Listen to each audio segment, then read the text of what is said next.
Hello मेरे प्यारे दोस्तों। तो बिना देर किए अब इस एपिसोड को स्टार्ट करते हैं। इस एपिसोड की स्टार्टिंग में हमें नैरुतो वॉइस में बताया जाता है कि इस दुनिया में कई लोग इलेक्ट्रोलक्स को सन ऑफ लाइट कहते हैं। तो कई लोग कहते हैं कि ये शख्स चारों ही तरफ से अंधेरे की ताकत से घिरा हुआ एक कल्टीवेटर था।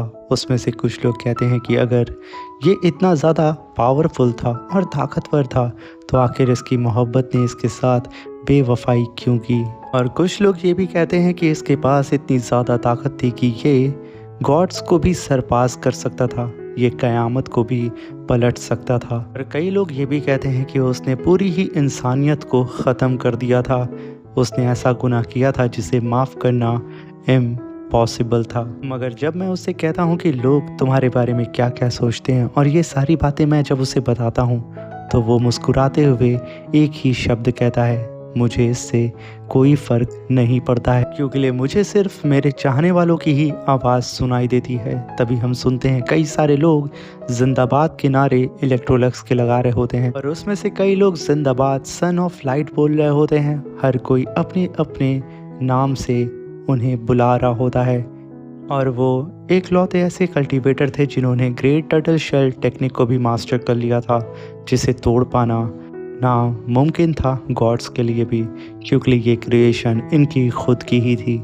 इसीलिए तो मैं इन्हें बुलाता हूँ क्राउनलेस गॉड इलेक्ट्रोलक्स। यहाँ से हमारी कहानी शुरू होती है। ये जगह जो आपको हरी भरी और इंसानों से चारों ही तरफ से भरी नज़र आ रही है, ये जगह प्रेजेंट के टाइम में होली डीमन कॉन्टिनेंट है, जो कि पूरी तरीके से तबाह हो चुका है। मगर अब से 6000 साल पहले ये डीमन कॉन्टिनेंट यहाँ था ही नहीं। ये ह्यूमन टेरिटरी थी और इसका नाम काइटोन था और यहाँ के लोग गॉडेस ऑफ लाइट को पूजते थे। तभी हम होली चर्च के लॉर्ड को देखते हैं, जो कि एक पादरी होता है। वो अपने लोगों को इकट्ठा करते हुए उन लोगों से कहता है कि तुम सभी लोगों को मुबारक हो, क्योंकि हमारे काइटोन में जन्म लेने वाला है सन ऑफ लाइट। और वो जैसे ही हमारे कॉन्टिनेंट में जन्म लेगा तो आसपास के सभी लोग हमसे डरेंगे और सब के सब हमारे सामने झुकेंगे।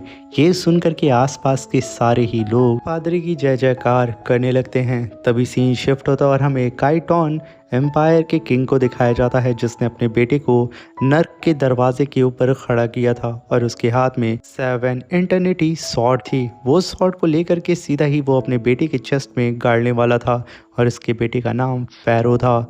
जहाँ पे फैरो कहता है कि डैड, मैं मरना नहीं चाहता हूँ, आखिर आप मेरे साथ क्या कर रहे हैं। तभी उसका बाप कहता है कि बेटा, मैं जो कर रहा हूँ उस पे तुम आने वाले वक्त में गर्व करोगे, क्योंकि लिए अब तुम बनने वाले हो सन ऑफ लाइट। ये कहते ही वो काफ़ी पावरफुल अटैक सीधा ही अपने बेटे के चेस्ट में उस शॉट से कर देता है और उसका बेटा तड़पते हुए अपनी जान से हाथ धो बैठता है। और जैसे ही उस शॉट की नोक से कुछ ब्लड के ड्रॉप उस हेल के दरवाजे के अंदर गिरते हैं, वहाँ पे जितनी भी ईविल सोल होती हैं वो सब की सब एक्टिव हो जाती हैं और वो सीधा ही आकर के उस फैरो की बॉडी के अंदर मर्ज होने लगती हैं और वो ईविल पावर फैरो को यहाँ ट्रांसफॉर्म कर देती हैं सन ऑफ लाइट में, जहाँ पे वो 7 इटर्निटी स्वॉर्ड भी पूरी तरीके से मेल्ट होकर के फैरो की बॉडी के अंदर मर्ज हो जाती है। और वो यहाँ पे अब पूरी तरीके से ज़िंदा हो चुका था और ट्रांसफॉर्म हो चुका था सन ऑफ लाइट में। वो अपने लोगों के सामने आकर के खड़ा हो जाता है और जब आसपास के लोग उसकी लाइट की पावर देखते हैं तो वो हैरान हो जाते हैं, क्योंकि उसने इनर स्पिरिचुअल पावर को 90 पॉइंट्स तक बूस्ट कर लिया होता है। ये देख करके सब के सब उसके सामने झुक करके उसे ग्रीट करना स्टार्ट कर देते हैं और वहाँ पे जितने भी लोग होते हैं वो सब उसे सन ऑफ लाइट मान लेते हैं। वहीं पे किंग अनाउंस कर देता है कि आप सभी लोगों को मुबारक हो, क्योंकि हमारे कॉन्टिनेंट में सन ऑफ लाइट पैदा हो चुका है। और यहीं से इस युद्ध की शुरुआत होती है काइटोन एम्पायर को बदलने में होली डीमन कॉन्टिनेंट में, क्योंकि 6000 साल बाद ये पूरा ही एम्पायर तबाह हो जाएगा।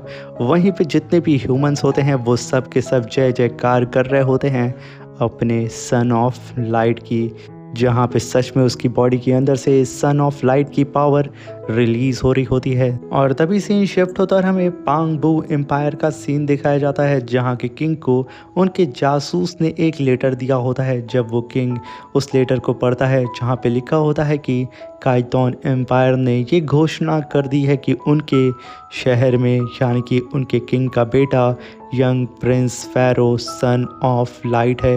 ये जान करके वो दोनों ही काफ़ी घबरा जाते हैं। तभी किंग क्वीन से कहता है कि हमें कैसे भी करके अपने बेटे इलेक्ट्रोलक्स को बचाना होगा, क्योंकि असल में तो यही सन ऑफ लाइट है जिसकी इनर स्पिरिचुअल पावर 100 पॉइंट्स है। तभी हम देखते हैं कि इलेक्ट्रोलक्स के माँ बाप काफ़ी ज़्यादा चिंतित हो जाते हैं। वो दोनों बहुत ज़्यादा घबरा रहे होते हैं। वहीं पे छोटा इलेक्ट्रोलक्स इस समय वर्चुअल फॉर्म में गॉडेस ऑफ लाइट के पास होता है, जहाँ पे गॉडेस ऑफ लाइट उससे कहती हैं कि मैं तुम्हें अपनी सारी क्रिएशन की टेक्निक दूंगी, क्या तुम उसे सीखना चाहोगे। मगर तभी इलेक्ट्रोलक्स अपने कदम को आगे बढ़ाते हैं और गॉडेस ऑफ लाइट से कहते हैं कि मैं खुद की ही अपनी क्रिएशन टेक्निक को बनाऊंगा और अपनी ही टेक्निक पे निर्भर रहूंगा, ना कि आपकी। तभी सीन शिफ्ट होता है और इलेक्ट्रोलक्स अपने साथियों के साथ प्रैक्टिस कर रहा होता है। वहीं पे इलेक्ट्रोलक्स एक चील को पकड़ने की कोशिश कर रहा होता है और उसे रोकने के लिए उसके गार्ड उसके ऊपर अटैक कर रहे होते हैं। यहाँ पे इलेक्ट्रोलक्स की फ्लाइंग फाइटिंग स्किल पे काम कर रहे होते हैं उसके साथ ही। मगर इलेक्ट्रोलक्स सच में काफ़ी ज़्यादा चालाक और उतने ही ज़्यादा तेज़ और हद से ज़्यादा चतुर होते हैं। वो उन सबको चकमा दे करके फाइनली जा करके उस चील को छू देते हैं। ये देख करके उनके गार्ड काफ़ी ज़्यादा शॉक्ड होते हैं। मगर तभी इलेक्ट्रोलक्स के ऊपर एक अटैक होता है जिसकी वजह से उनकी सर्फिंग बोट उनसे गिर जाती है और वो सीधा ही एक खाई के नीचे जा रहे होते हैं। और तभी उनके सामने से एक अननोन सा कल्टीवेटर खंजर लेकर के उनके ऊपर अटैक करने आ रहा होता है। मगर तभी वो स्पाई इलेक्ट्रोलक्स के पास पहुंचता, तभी एक थंडर ड्रैगन काफ़ी पावरफुल थंडर स्ट्राइक करके उस कल्टीवेटर को जला करके राख कर देता है। तभी एक खूबसूरत सी लड़की उस ड्रैगन पे सवार होकर के इलेक्ट्रोलक्स से कहती है, जल्दी से बेवकूफ़ मेरा हाथ पकड़ो और मेरे ड्रैगन के ऊपर आओ। तभी इलेक्ट्रोलक्स उसका हाथ पकड़ लेते हैं और वो दोनों ही ड्रैगन पे सवार होकर के आगे बढ़ने लगते हैं, जहाँ पे वो दोनों ही मिल करके उन सारे ही एनिमी का सामना कर रहे होते हैं। तभी इलेक्ट्रोलक्स कहता है कि आखिर तुम कौन हो। तभी वो लड़की कहती है कि मेरा नाम इरीना है और मैं वेस्ट एशिया से आई हूँ और गधे मैं तुम्हारी होने वाली वाइफ हूँ। तभी हम देखते हैं एक अटैक इरीना को लगता, मगर इलेक्ट्रोलक्स उसे बचा लेता है और उन सारी स्पाई को फिर से मारना स्टार्ट कर देता है और कहता है कि मुझे यकीन नहीं हो रहा है कि मेरी वाइफ सच में काफ़ी ज़्यादा बहादुर है। ये कहने के साथ इलेक्ट्रोलक्स ड्रैगन से कूद जाता है और अपने विंग्स को बाहर निकाल करके उन सारे ही स्पाई को मारना शुरू कर देता है। यहाँ पे रीना इलेक्ट्रोलक्स की फ़ाइट को देख करके चौंक चुकी थी, जहाँ पे इलेक्ट्रोलक्स अपने सामने किसी को भी टिकने नहीं देता है। वो फाइनली जा करके उन स्पाई के लीडर की गर्दन को पकड़ के कहता है कि तुम्हें किसने भेजा था। तभी वो स्पाई कहता है, मुझे भेजने वाला काइटोन एम्पायर का प्रिंस फ़ैरो है, जो कि सन ऑफ लाइट है, ना कि तुम। ये कहने के साथ वो तुरंत ही अपने जेब में हाथ डालता है और एक बम को बाहर निकालता है और कहता है कि आज तू मारा जाएगा और इस पूरी दुनिया में सिर्फ एक ही सन ऑफ लाइट रह जाएगा। ये कहते ही वो उस बम को ब्लास्ट कर देता है। उस ब्लास्ट को देख करके इलेक्ट्रोलक्स के साथ ही और उसकी फियांसे सब एकदम डर चुके थे, क्योंकि ये ब्लास्ट बहुत ही करीब से हुआ था। मगर इलेक्ट्रोलक्स को मार पाना इतना भी आसान नहीं था। वो तुरंत ही हैंड साइन बना करके पूरे के पूरे टाइम को ही फ्रीज कर देता है और अपनी स्पिरिचुअल पावर के अंदर उस स्पाई को कैप्चर कर लेता है। वो स्पाई अपने आसपास की चीज़ों को ऐसे रुकता हुआ देख के दंग हो जाता है। तभी वहाँ पे इलेक्ट्रोलक्स कहता है कि ये मेरी क्रिएशन है, जिसे समझ पाना तुम्हारे बस की बात नहीं है। वो पूरे टाइम को रिवर्स कर देता है और वो बम सीधा ही उस स्पाई के हाथ में फट जाता है, जिसकी वजह से उसका हाथ वहीं पे उखड़ जाता है। मगर वो एक पोर्टल बना के वहाँ से भागने की कोशिश करता है। मगर जब इलेक्ट्रोलक्स इतना पावरफुल है तो उसकी वाइफ क्यों ना होगी, वो तुरंत ही एक शॉर्ट अटैक उस स्पाई के ऊपर कर देती है, जो कि सीधा ही उसके सीने को चीर करके उस पोर्टल के बाहर जाती है, जहाँ पे हमें फ़ैरो दिखता है, जो कि अपने 2 फिंगर से ही इरीना की शॉट को पकड़ के उसे डिस्ट्रॉय कर देता है और कोल्ड लुक में सीधा ही इलेक्ट्रोलक्स और इरीना को उस पोर्टल के बाहर देख रहा होता है। पहली बार ये दोनों ही एक दूसरे के सामने आते हैं। तभी वो वॉरियर फ़ैरो से कहता है कि प्लीज़ फ़ैरो मुझे बचा ले, मगर फ़ैरो यहाँ इतने गुस्से में था वो तुरंत ही अपनी 7 इंटरनल स्वॉर्ड को उठाता है और सीधा ही उस स्पाई के चेस्ट में घोंप देता है और कहता है कि जब तुम उसे यहाँ तक लेकर के आ नहीं पाए तो आखिर तुम्हें जिंदा भी रहने का क्या हक है। ये कहने के साथ वो उसे मार देता है और अपनी 7 इंटरनल स्वॉर्ड को जैसे ही पकड़ता है उसे एक झटका लगता है और उसके अंदर जितनी भी इवल सोल होती हैं वो सब की सब उसके ऊपर बैक फायर करने लगती हैं। मगर तभी एक हाथ आगे बढ़ता है और वो अपनी लाइट की पावर से उसे ठीक कर देता है और फ़ैरो से कहता है कि ये जो तुम्हारी स्वॉर्ड है, इस स्वॉर्ड के अंदर ईवल पावर है जिसे 7 इंटरनल स्वॉर्ड के नाम से जाना जाता है और यही सबसे बड़ा हथियार है तुम्हारा इलेक्ट्रोलक्स को मारने का। तभी हम देखते हैं कि फ़ैरो अपनी स्वॉर्ड को निकालता है और सीधा ही बालकनी के पास आके खड़ा हो जाता है, जहाँ पे उसे देख करके उसके लोग उसकी जय जयकार करते हैं। तभी वो एक काफ़ी पावरफुल अटैक आसमान में कर देता है जो कि लाइट अटैक होता है। आसमान में जैसे ही वो अटैक जा कर के ब्लास्ट होता है, आसमान से स्पिरिचुअल पावर की बरसात होना स्टार्ट हो जाती है और वो बूंदें जहाँ भी जिसके ऊपर गिरती है वो लोग ठीक हो जाते हैं। भले ही वो लोग यहाँ पे अपाहिज क्यों ना हो, मगर तभी एक छोटी सी बच्ची उस बारिश की बूंदों को देखती है जहाँ पे वो बूंदें उसे गोल्डन नहीं बल्कि ब्लैक कलर की नज़र आती हैं। वो डर जाती है। वहीं पे फ़ैरो हंसते हुए कहता है कि इन बेवकूफ़ों को क्या पता है कि ये लोग लाइट की पावर को कंज्यूम नहीं कर रहे हैं, बल्कि ये सब के सब मेरे अंदर जो इवल पावर है जो कि मेरे ऊपर बैक फायर कर रही है, मैं उस दर्द को यहाँ पे बाहर निकाल रहा हूँ और इनके फेथ को अपनी बॉडी के अंदर रिफाइन कर रहा हूँ और अपने दर्द को इन लोगों के अंदर ट्रांसफ़र कर रहा हूँ। तो तभी सीन शिफ्ट होता और हमें इरीना और इलेक्ट्रोलक्स को दिखाया जाता है, जहाँ पे इलेक्ट्रोलक्स कहता है इरीना क्या तुम्हें पता है आज ही हमारी शादी हो जाएगी। तभी इरीना कहती है ये तो मुझे पता था, तभी ना मेरे फादर तुम्हारे फादर से मिलने के लिए आए हैं बेवकूफ़। ये कहते हुए वो रेलिंग पे चल रही होती है और खेल रही होती है। ये सब देख करके इलेक्ट्रोलक्स थोड़ा शॉक्ड होता है और पास्ट की बातों को याद करता है, जहाँ पे वो कुछ देर पहले अपने फादर से मिलने गया था, जहाँ पे उनके मुंह से खून निकल रहा होता है और उनकी हालत बहुत ज़्यादा ख़राब होती है।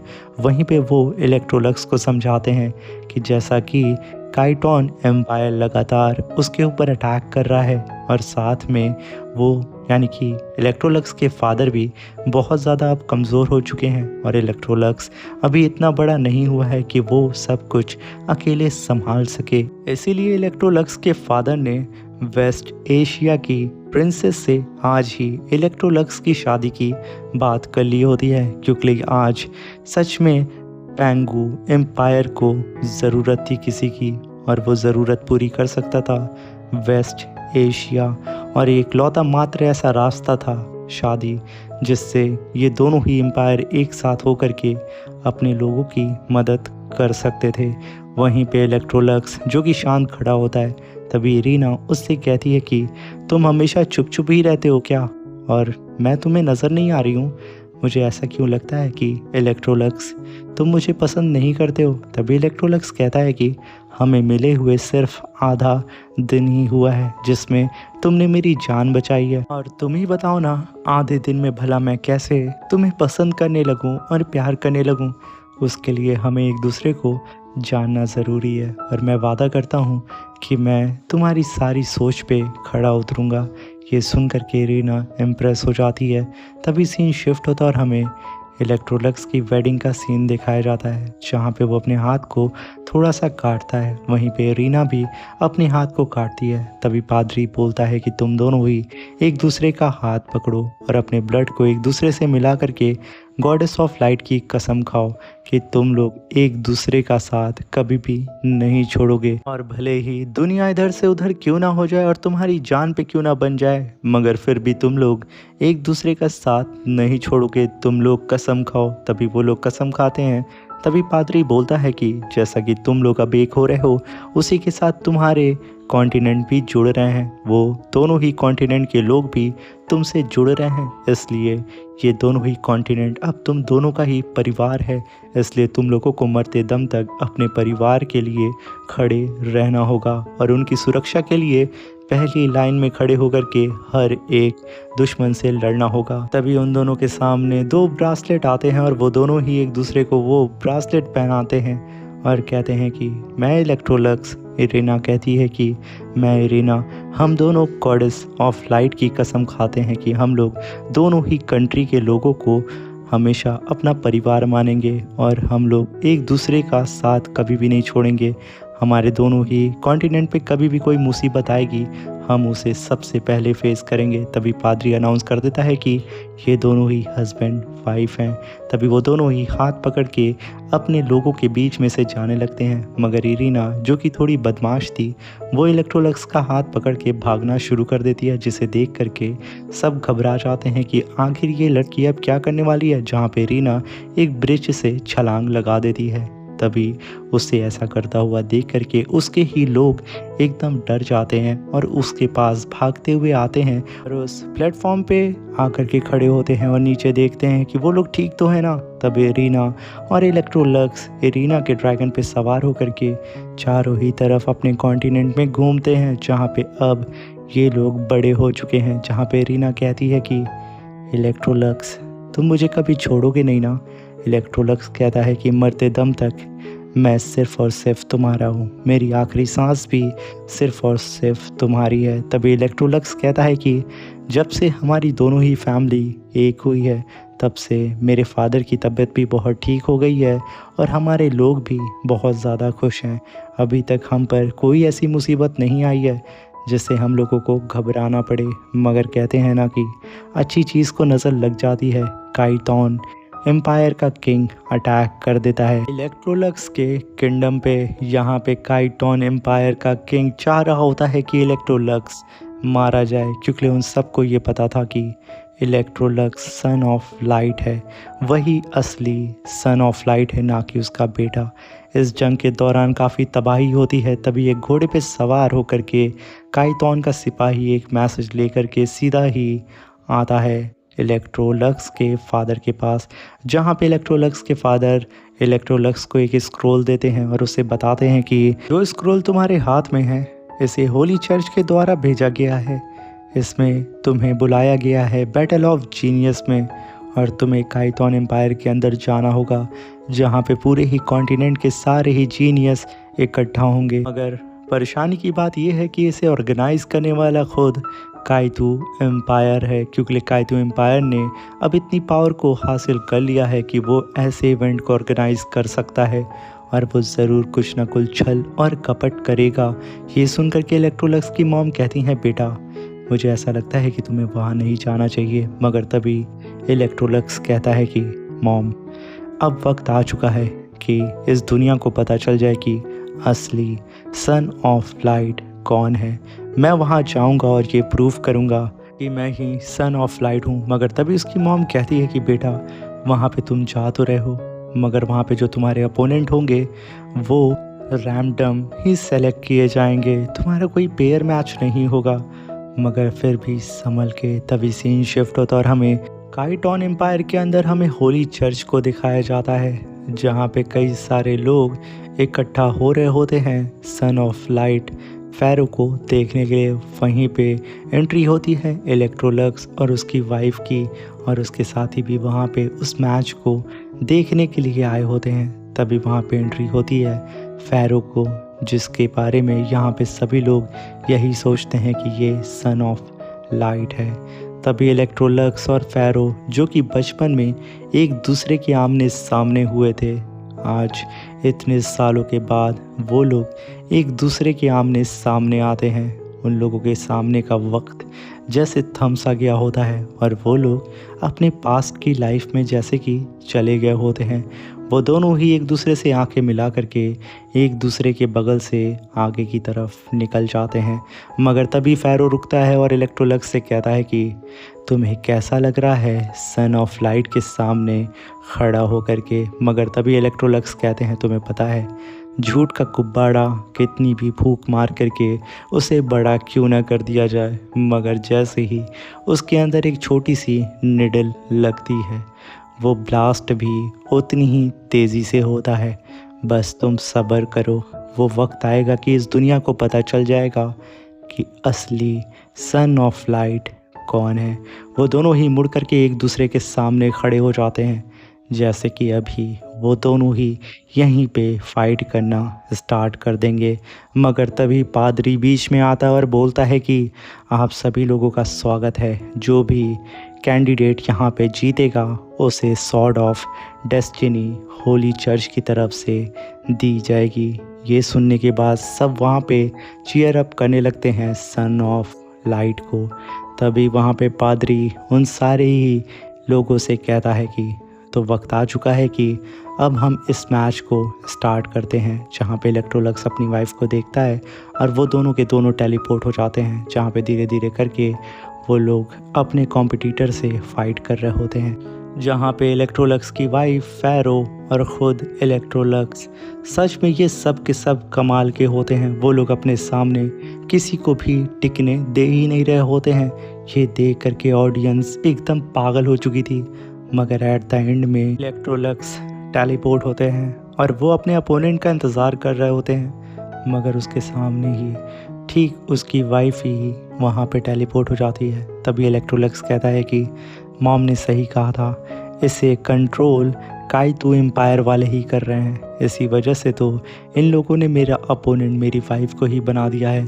यहाँ पे इलेक्ट्रोलक्स अपनी वाइफ को समझाने के लिए आगे बढ़ता है, मगर उसकी वाइफ जैसा कि चंचल थी रीना, वो तुरंत ही अपनी शॉट को लेती है और इलेक्ट्रोलक्स से कहती है कि बकवास बाद में करना, पहले मुझसे फाइट करो। और ये कहते ही वो अपनी शॉट से सीधा ही इलेक्ट्रोलक्स के ऊपर अटैक कर देती है, जहाँ पे इलेक्ट्रोलक्स अपने राइट हैंड से स्पिरिचुअल शील्ड बना के उसे होल्ड करता है और एक ब्लास्ट के साथ उसे पीछे ढकेलते हुए कहता है कि आखिर रीना तुम चाहती क्या हो। तभी रीना कहती है कि बस मैं देखना चाहती हूँ कि मैं कितनी पावरफुल हूँ। ये कहने के साथ वो दोनों ही शॉर्ट बैटल करने लगते हैं, जहाँ पे इलेक्ट्रोलक्स बहुत ही संभल करके एरिना यानी कि अपनी वाइफ के ऊपर अटैक कर रहा होता है। वहीं पे एरिना बच्चों की तरह लगातार कई सारे स्लैश अटैक सीधा ही इलेक्ट्रोलक्स के ऊपर किए जा रही होती है, जहाँ पे इलेक्ट्रोलक्स बार बार इधर उधर भाग करके खुद को बचा रहे होते हैं। और एक टाइम में वो दोनों बेहद करीब आ चुके थे, मगर तभी रीना अपने ड्रैगन को समन करती है, जो कि आते के साथ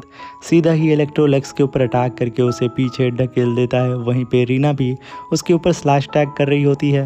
वहीं पे रीना अपने ड्रैगन पे सवार होकर के इलेक्ट्रोलक्स के ऊपर थंडर अटैक करना शुरू कर देती है। इलेक्ट्रोलक्स तुरंत ही अपने सामने स्पिरिचुअल शील्ड बना करके कहता है कि सच में रीना का बर्ताव अभी तक नहीं बदला है, वो अभी भी एकदम चंचल है। मगर तभी इलेक्ट्रोलक्स, जो कि अपने एक हाथ से ड्रैगन के थंडर अटैक को होल्ड कर रहे होते हैं, तभी रीना अपनी पावर को बढ़ा देती है, जिसकी वजह से इलेक्ट्रोलक्स की शील्ड टूट जाती है और वो इधर उधर भागने लगते हैं। मगर फिर से वो शील्ड को बना लेते हैं और जैसे ही ड्रैगन उसके ऊपर फिर से अटैक करता है, इलेक्ट्रोलक्स पीछे हट करके तुरंत ही कूदते हैं और फिर से अपने बचपन वाली सीक्रेट टेक्निक टाइम को ही फ्रीज करके रख देते हैं, जहाँ पे इन्होंने अपने चारों ही तरफ खुद का ही डायमेंशन बना करके वक्त को ही उलट पलट दिया होता है।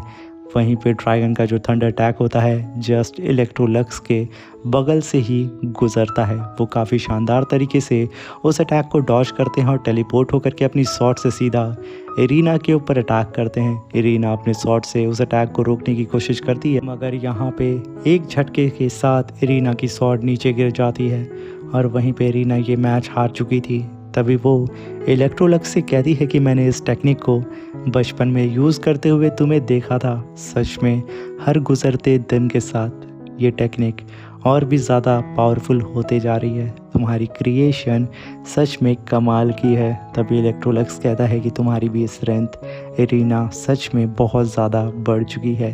तभी एरिना कहती है कि अगले मैच के लिए बेस्ट ऑफ लक। इस मैच को तुम्हें ही किसी भी कीमत पे जीतना होगा और मैं सिर्फ यही चाहती हूँ। ये कहने के साथ वो वहाँ से इलेक्ट्रोलक्स को बाय बोल करके टेलीपोर्ट होकर के उस मैच से बाहर आ जाती है, जहाँ पे सब के सब चीयर अप कर रहे होते हैं क्योंकि अब fight Electrolux versus sun of light pharaoh से होने वाली होती है। तभी इरिना पलटती है और इलेक्ट्रोलक्स जिस पोर्टल से उसे बाहर से नज़र आ रहा होता है वो पोर्टल सडन बंद हो जाता है और उस पोर्टल के बंद होते ही चारों ही तरफ हड़कंप मच जाता है। सबके सब पागलों की तरह इधर उधर देखने लगते हैं। वहीं पे इरिना और उसके साथ ही काफ़ी घबरा जाते हैं उस पोर्टल के बंद होने की वजह से। और इसी के साथ हमारा ये शानदार सा एपिसोड भी ख़त्म हो जाता है। मेरे प्यारे दोस्तों 5000 लाइक कर दीजिए, इसका नेक्स्ट एपिसोड तुरंत ही अपलोड हो जाएगा। और मेरी एक्सप्लेनेशन कैसी लगी कमेंट बॉक्स में ज़रूर बताइएगा। और प्लीज़ ऐसे ही सपोर्ट करते रहें और ढेर सारा प्यार दिखाते रहें। Thank you for watching, bye bye, love you all.